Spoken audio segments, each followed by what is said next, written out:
Fala galera, aqui o Dragon aqui e sejam bem-vindos a mais um vídeo. Eu estou continuando aquela série de vídeos que eu estou fazendo sobre o enforcadinho. Se você caiu aqui de paraquedas e não sabe o que é esse enforcadinho, é basicamente uma aplicação em que eu criei para um trabalho de média da faculdade.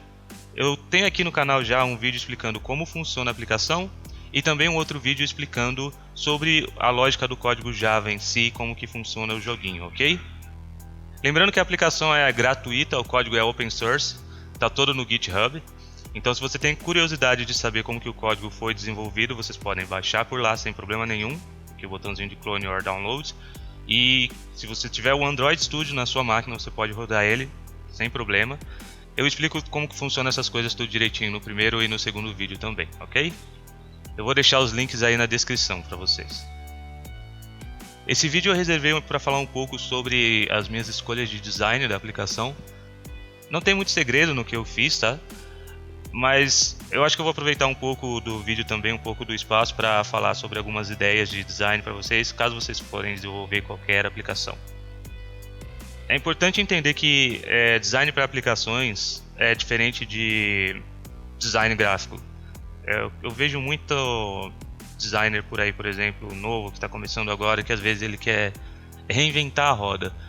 Uma coisa que eu gosto bastante na área de programação é que existem muitas soluções prontas.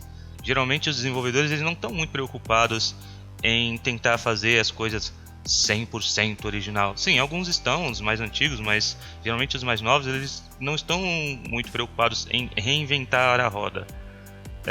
O que é uma coisa que eu vejo um pouco diferente com a galera que faz apenas a parte do design, que está entrando agora, e a parte da arte, mas que não tem um conhecimento do porquê que eles estão fazendo. Na verdade, uma parte dessa galera não está fazendo design, né, que é o desenho com propósito, eles estão fazendo arte. E geralmente a arte em si ela não precisa necessariamente ter um propósito comercial. Mas quando você vai fazer aplicações, você precisa ter um propósito de entender como que funciona, como que eu posso dizer isso? Como que funciona a plataforma para onde você vai fazer o seu design. Então, plataformas como Android, ou web mesmo, ou iOS, eles já têm alguns guidelines definidos. Isso é uma coisa que alguns artistas podem achar ruim, que pode prender um pouco a imaginação, talvez. Mas eu acredito que é justamente o contrário. Eles funcionam como linha-guia para vocês poderem entender como que funciona toda essa questão de componentização, a interface de usuário, né, a questão de UX, como que funciona. Esse é um dos motivos que empresas que, na minha opinião, que eu acho que trabalham de forma correta, eles contratam um cara para o design gráfico e um cara para o UX ou User Interface. Mas a maioria das empresas menores não fazem assim, mesmo porque eles não têm esse budget para contratar esse tipo de pessoal. Geralmente ou é o designer que pensa em toda a parte de user experience, né? Ou é o programador front-end que pensa em toda a parte de user experience e pensa em interface, esse tipo de coisa. Eu particularmente eu acho um pouco errado. Embora tenha gente que defenda muito essa questão de unificar, eu defendo a ideia de que é preciso, se a empresa é uma empresa séria, ela precisa contratar um cara para o design gráfico em si, que é o cara que vai desenvolver ilustrações, ele vai estar preocupado mais com a parte de tratamento de imagem, ele também vai estar preocupado com layout e a forma como ele vai desenhar os botões, etc. e tal. Mas isso é mais uma questão dele estar conversando diretamente com o cara de UX, conversando diretamente com o cara que vai codar a interface, tá? Sim, eu acho muito importante, muito válido que o designer gráfico ele saiba um pouco de código, principalmente da parte de interface. No caso do Android, é interessante que saiba como funciona o XML, mesmo que ele não toque no XML em si, mas ele saiba como funciona a componentização, como que as coisas funcionam uma dentro da outra, qual que é a hierarquia que deve se seguir, esse tipo de coisa é muito importante qualquer designer saber. E no caso de web também é interessante ele saber um pouquinho do CSS, quais são os limites que ele pode fazer, para não ficar inventando um monte de coisa maluca. Mas é interessante que tenha o cara trabalhando junto com ele, mais interessado nessa parte de interação com o usuário, como que os botões funcionam, como que o layout vai funcionar, o fluxo e etc e tal, tá? Existem alguns cursos no YouTube sobre isso que vocês podem procurar, é bem legal. Mas eu acho bem interessante essa questão de manter junto a área, porém os profissionais especializados, né, os profissionais separados. Eu penso que o designer gráfico, ele é o cara que ele precisa realmente cuidar da parte de design, de ícones, da parte gráfica mesmo da aplicação, e os outros caras como o UX designer e o interface designer, eles cuidam mais dessa parte de como que o código vai ser aplicado junto com o que o layout foi pensado. No caso do UX também ele vai pensar um pouco mais do layout, mas eu acho que vocês entenderam basicamente como é a ideia, tá? Mas quando você está fazendo aplicações sozinho, você precisa pensar nesse tipo de coisa, certo? Então, se você é um cara que está tentando se especializar nesse tipo de coisa, mas não tem um norte, eu aconselho vocês darem uma olhada na própria documentação do Google sobre Material Design. Eu vou deixar os links aí na descrição, tá? É uma documentação excelente que ensina como que funcionam as animações, estilos, layout, todos os componentes, os patterns que você precisa seguir, mesmo porque envolve uma série de engenharias aqui. Quando você cria uma aplicação, ela tem que funcionar em N telas, então o botão que você desenha ele tem que funcionar em N telas também. Eles têm toda essa parte de User Interface Guidelines, que você pode seguir também para o seu projeto. É importante para qualquer profissional nessa área, tanto na área de design quanto na área de programação, entender inglês para poder ter 100% desse aproveitamento do conhecimento, porque a maioria desse material é em inglês, apesar de que temos algumas páginas que estão em português, mas pelo menos na documentação do Android não está 100% traduzido, então é importante que você pelo menos saiba ler em inglês para poder absorver tudo que está sendo passado aqui. Mas aqui tem conceitos muito bons sobre design de interface e coisas do tipo, tá? Um outro site bem legal também é esse Material.io, que é também do Google, né, que fala sobre o Material Design, mas não só propriamente voltado para Android, mas voltado para aplicações em geral. Inclusive ele pode ser utilizado também para aplicações web, que é bem legal. Vou deixar todos esses links na descrição. E um outro site que vai poder complementar bastante a sua base de conhecimento é este site do Google Design.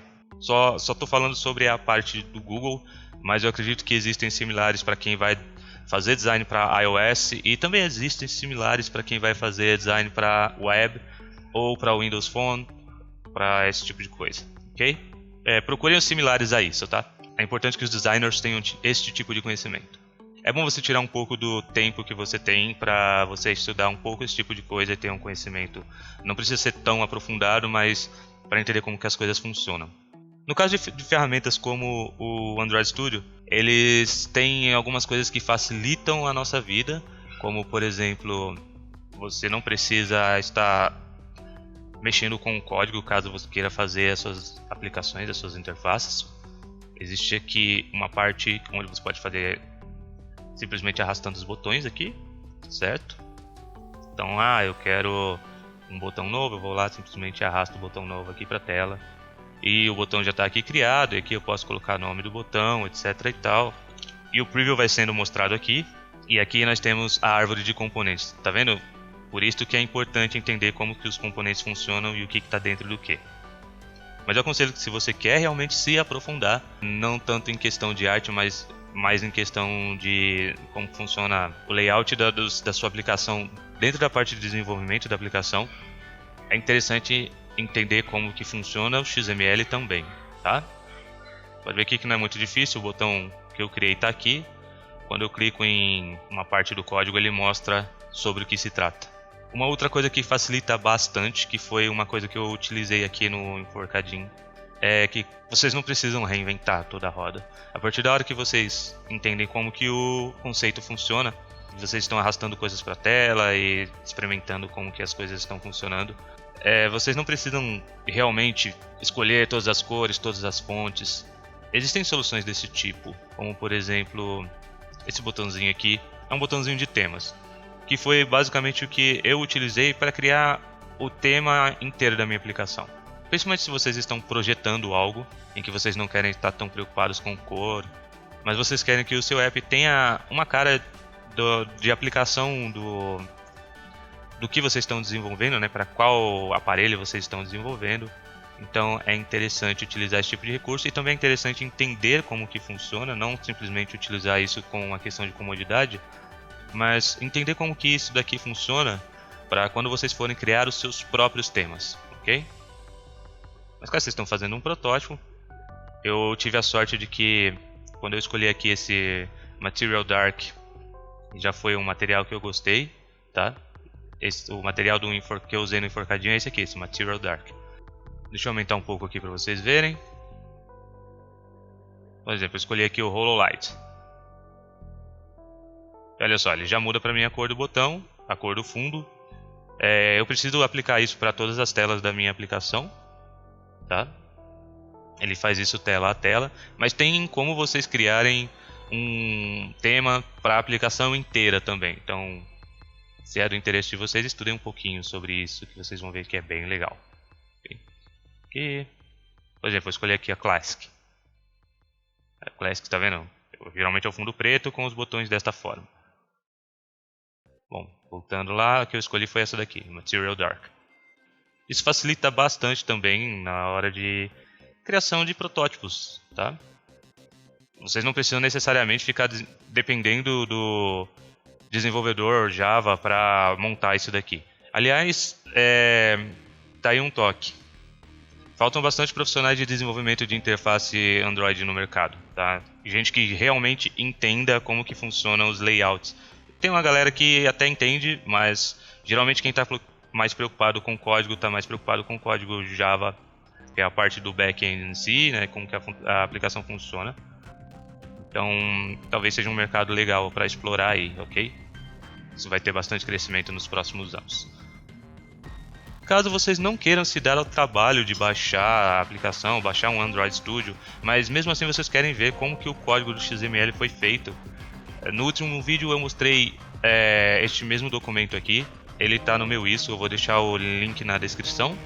E ele é um documento onde eu tenho a listagem de todo o código.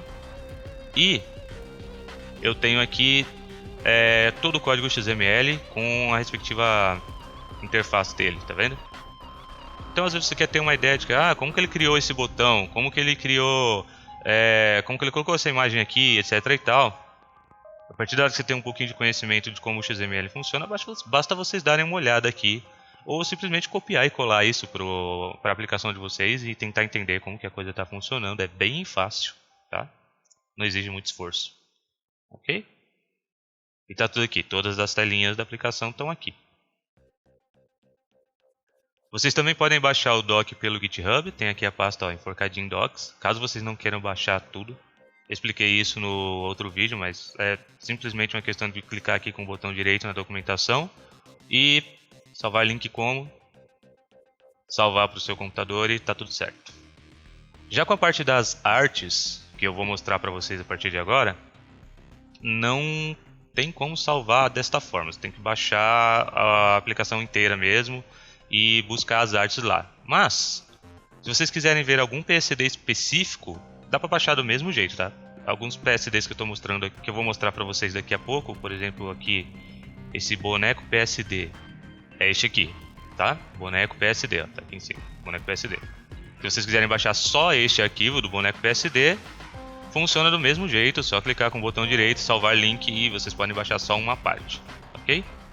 Visto que a parte de tematização do app não teve muito segredo, né? Vocês viram ali que eu simplesmente só escolhi o tema que eu queria e precisei entender um pouquinho de como que funciona a componentização e a hierarquia dos objetos ali dentro, tá?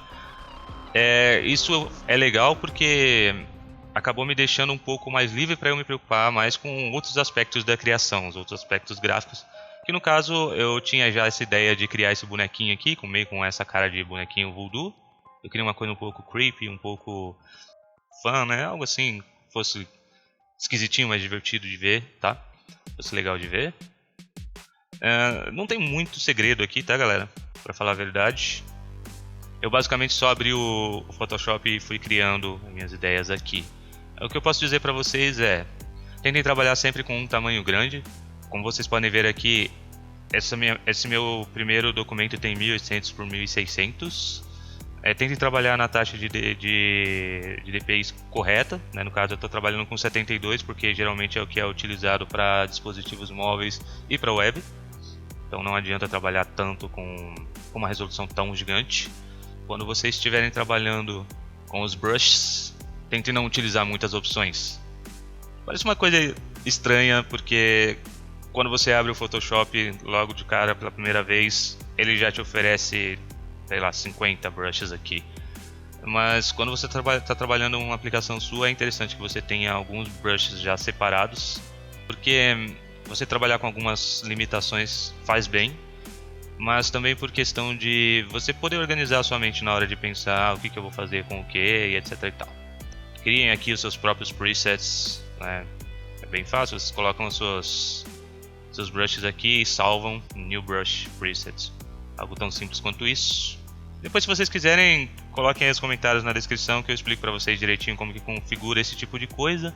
Embora eu já tenha um vídeo que esteja explicando um pouco mais, mas se vocês quiserem uma explicação mais aprofundada sobre o assunto, deixem os comentários aí. Ou aqui no YouTube ou lá no blog, ok? Bom, aqui não tem muito segredo, eu gosto geralmente de trabalhar com as partes em separado, ó. Algo tão simples como isso. Uma camada por cima com a sombra. Tem umas camadas com somente o traço, as cores, todas separadinhas bonitinho. Isso aqui vocês podem abrir o PSD e ver como que foi feito, tá? Não tem segredo nenhum. Mas uma coisa que é um segredinho básico que eu gosto aqui bastante de fazer, por exemplo, essa camada com sombra aqui. Olha só. Aqui está sem a sombra e aqui com a sombra, dá um outro aspecto, correto? Bom, geralmente eu utilizo alguma cor aqui que não é propriamente um preto. Se vocês olharem aqui do lado direito, eu utilizei a camada, o blend da camada com o Multiply. Vou deixar aqui em normal para vocês verem. E a opacidade em 100%. Ok? Olha só. Então eu utilizei aqui um roxo. É legal utilizar esse tipo de sombreamento quando vocês querem fazer que os seus desenhos tenham um aspecto um pouco mais... algo mais como desenho animado, ou algo mais nesse sentido, não tão realista. Se vocês observarem aí as animações da Pixar, por exemplo, geralmente eles utilizam backlight e sombras com cores roxas, azuis, né? Eles não utilizam preto, tá? Mesmo porque não existe nada preto, 100% preto. Mas para vocês terem uma ideia, vamos pintar isso a preto. Se não me engano, as configurações que estavam aqui antes, isto era Multiply, com acho que 54%, se eu não me engano. Certo? Isso aqui é totalmente arbitrário, vocês coloquem aí o que vocês quiserem. E aqui o Multiply com 54%, tá? Em cores um pouco mais claras, parece que não dá muita diferença. Essa cor um pouco mais preta. Mas quando você coloca nas cores um pouco mais escuras, dá pra ver que ele fica um pouco mais casado, digamos assim. Dá um blend, mais uma visualização melhor. Eu não sei se vocês vão conseguir ver isso pelo vídeo, talvez por causa da renderização do YouTube. Mas olha, esse daqui é a cor pintada a preto, tá? Com Multiply e 54%. E essa daqui é a cor pintada com o mais próximo do roxo, né? Não é um preto, mas é um roxeado, coisa assim. Então, geralmente, quando eu vou trabalhar fazendo ilustrações de qualquer tipo, geralmente eu trabalho dessa forma. Eu faço a imagem bem maior do que o que ela precisa ser, que é quando você diminuir, ela continuar com um aspecto bom. E se for utilizar ela em alguma outra mídia, ela vai continuar com um aspecto bom também, tá? Como vocês estão vendo aqui na tela, eu gosto de fazer vários arquivos, tá? Então essa imagem aqui do enforcadinho em cima, com logo, né? Eu trabalhei ela em outro arquivo, aí eu exportei para lá, tá? A própria imagem do enforcadinho eu importei para cá. Lembre-se de trabalhar sempre com Smart Objects, mesmo que o seu produto final não precise de tanta qualidade, mas é sempre bom vocês trabalharem com isso. Isso permite que vocês possam redimensionar a imagem e não perder muita qualidade, coisa assim do tipo. E também permite que eu possa, por exemplo, né, possa mexer em alguma coisa neste arquivo e a modificação vir para este arquivo, coisas assim do tipo. Para fazer toda aquela parte onde o jogo funciona, que tem aparecem as partezinhas do boneco, basicamente eu utilizei um arquivo só. Obviamente vocês já devem estar imaginando que eu peguei essa ilustração aqui e depois eu só fui apagando o que eu precisava nas outras, tá? Pensem de forma simples, vocês resolvem o problema de forma simples também. No trabalho a gente também precisava fazer uma página no Facebook, então essa é uma das coisas legais de você trabalhar com a imagem muito maior do que o que você precisa, justamente porque você pode utilizar ela em outras mídias. Então eu utilizei as mesmas imagens para fazer a capa do Facebook. Nunca trabalhem no limite, né? Nunca façam a imagem do tamanho certinho, sempre façam ela maior. As mesmas cores básicas que eu utilizei para aquela imagem eu também pude fazer para o personagem na tela de vitória. No outro arquivo eu apaguei as lines, mas aqui ainda tem. Geralmente eu faço isso, eu pego um brush bastante suave, faço essa parte só para eu ter uma ideia do que é o desenho que eu quero. Depois eu pego um brush um pouquinho mais escuro, passo por cima e aí eu faço toda a finalização que é necessária. Eu desenho a line art primeiro, pinto por baixo. É legal separar as cores em grupos, sim, para não ficar com 500 mil camadas aqui a mais. Aqui não está muito bonitinho, geralmente eu gosto de nomear as camadas assim, por exemplo, sei lá, color. Aqui eu colocaria line art e assim por aí vai. E aí esta mesma imagem aqui é utilizada na tela de vitória. Nota que essa imagem aqui está 1500 por 1500 e a minha tela de vitória eu só precisei de uma imagem de 400 por 412. Na tela de derrota é aquela mesma imagem lá. Aqui é um outro aspecto. Sempre que vocês terminarem qualquer tipo de aplicação, tudo bem que aqui eu até utilizei essas mesmas telas para fazer aquela documentação que vocês viram lá no GitHub, lá no isso. Mas sempre que vocês terminarem uma aplicação, tirem print screen de todas as telas, guardem em um arquivo para vocês utilizarem como referência depois.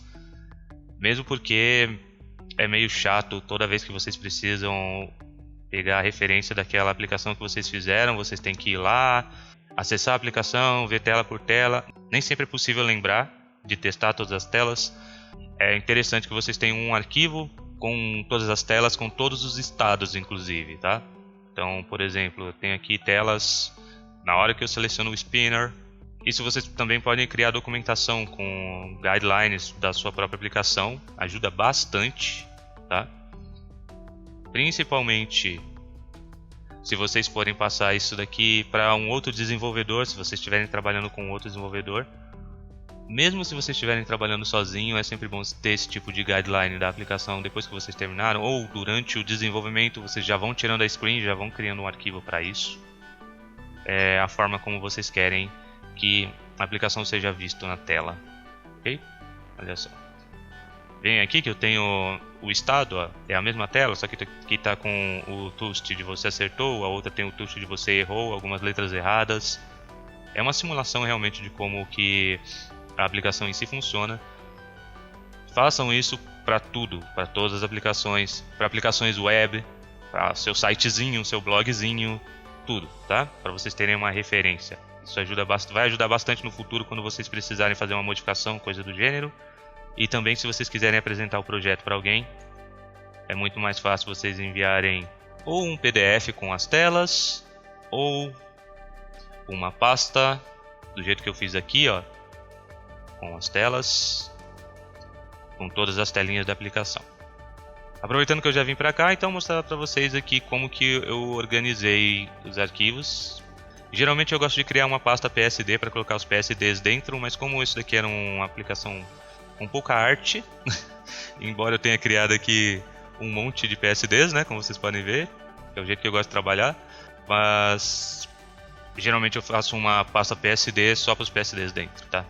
Mas essa aplicação aqui eu não achei necessário, não precisa também ser tão burocrático em todos os projetos. É bom ter algum tipo de organização, mas você pode se sentir livre para fazer as coisas de outras formas também.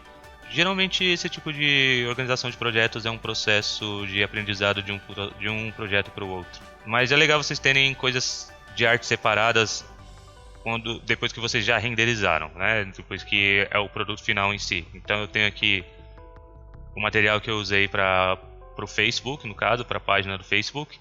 Se eu tivesse que criar mais materiais para Facebook, eu colocaria nessa pasta. Todas as minhas imagens que são JPEG e todas as minhas imagens que são PNG. Simples assim. E obviamente que, como eu já mostrei para vocês, as telinhas. Bom galera, basicamente sobre a parte de design da aplicação não tem muito o que mostrar. É isso mesmo, eu acho que até me estendi bastante. Foi legal porque deu para também bater um papo sobre as minhas visões como designer, né? Não só apenas falar só sobre a aplicação, mas eu acho que algumas dessas dicas aqui vocês podem aproveitar bastante. E aquele negócio de sempre, né? Não esquece de se inscrever no canal. Também coloca meu blog lá no favorito de vocês. Se vocês quiserem me achar nas redes sociais, eu tenho aqui todos os links das redes sociais que eu possuo. Eu não uso muito o Tumblr nem o CodePen. O CodePen é só quando eu quero fazer algumas coisinhas, mas não uso muito o Tumblr. Mas vocês podem me encontrar aí no Twitter, no YouTube. DeviantArt também, DeviantArt vocês me acham bastante. E caso vocês queiram dar uma ajuda pro tio aí, também tem aqui a nossa página do Financia Breja. Olha lá. Vocês podem doar pelo PayPal, etc e tal. Beleza? Eu espero que vocês tenham gostado desse vídeo. Espero que tenha dado um norte para quem está iniciando e também às vezes para quem tem alguma experiência, mas não tem uma ideia de como trabalhar com gerenciamento de projetos para design, esse tipo de coisa, ou com outras ferramentas, etc e tal, aonde que é um material de pesquisa legal para buscar, etc. E é isso. Espero que vocês tenham gostado e a gente se vê no próximo vídeo. Falou!